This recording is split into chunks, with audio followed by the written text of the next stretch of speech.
This may be the ugliest object I've ever laid my eyes on.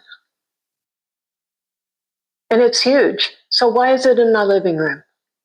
Well, it belonged to my dad, and he was proud of it.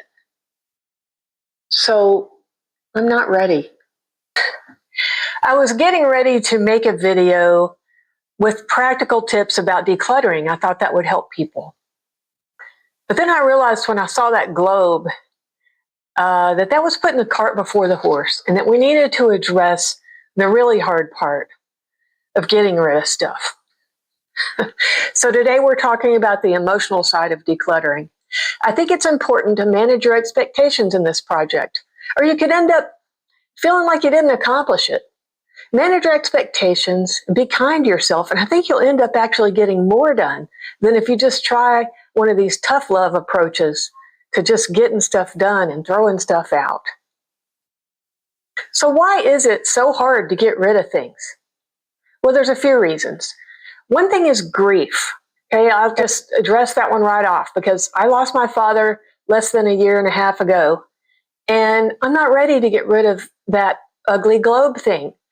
I'll end up someday finding something else to hold on. I have several things to hold on to about him, but I'm just not ready to let that thing go. Now, clearly, that ugly object in my house is proof that we don't get attached to things. We get attached to the memories. We get attached to the people that those things represent. Another reason that it's so hard to get rid of stuff is that sometimes the old object is reminding you of your old identity. We're starting to realize that what used to represent ourselves no longer does. There could be things that were related to hobbies you no longer do, things that were related to your careers. A third reason we hang on to things is guilt. I have some items I'm going to show you right now. I have these 3 lovely pieces of photography that a coworker made, and I bought them to support her business.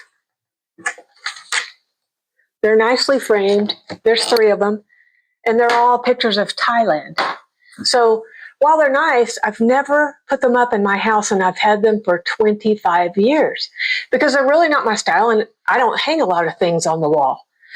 I don't think guilt is a healthy reason to hang on to something. So I'm gonna wish those goodbye. There'll be somebody that loves them and fits their style, so they're gonna get donated. I have to show off this other item I'm keeping because it's very special to me. My mother painted walking canes, and I've given away, she had 6 or 7 of them, and I've given them away to really close relatives. I lost her about 10 years ago, and I will never be ready to get rid of this cane. In fact, I'm going to use it whenever I start to need a cane.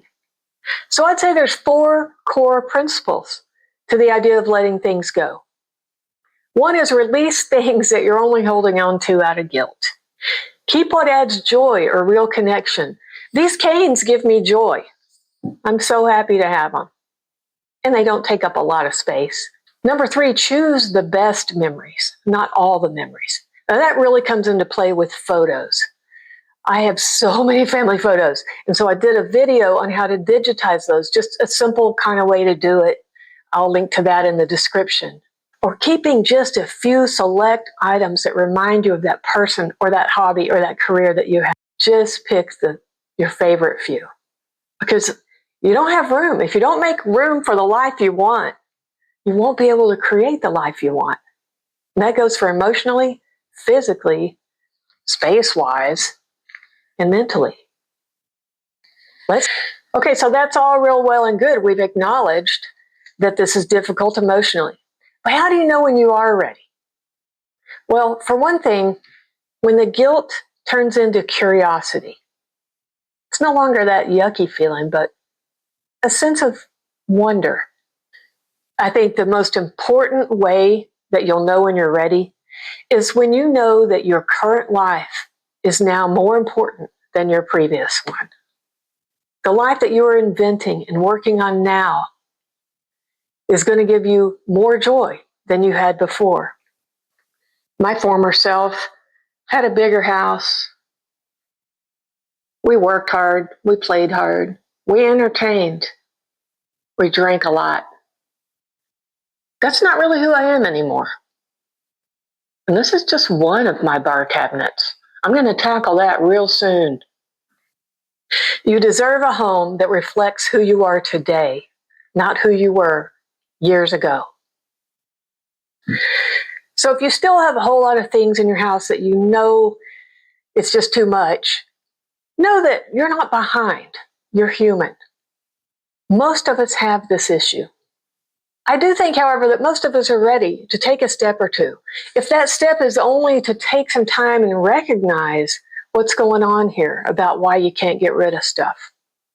Take that step and then nudge yourself forward when you're ready. I will someday get rid of that hideous object that I showed you at the beginning of this video. I'll keep some small things that are just as precious to me about my dad. In fact, my dad used one of these canes that my mom made, and I have that too. So won't you please share in the comments something that you've had trouble letting go of, or a little victory that you've had in getting rid of something. I think the best is when you find a new home for it and that person loves the item, but that's not always the case. Let me know in the comments what your experience has been with decluttering. You know, I've said before that when I make these videos, a lot of times it's to help myself, as well as to provide information to others who might find it useful. This is especially true of this decluttering video. I am literally going through things as we speak, as I make this video. And as I make the next one, which is going to have many practical tips for those of us who are ready to move on to that next step of decluttering. Please like this video if you got any nuggets of wisdom out of it. And we'll see you in the next video.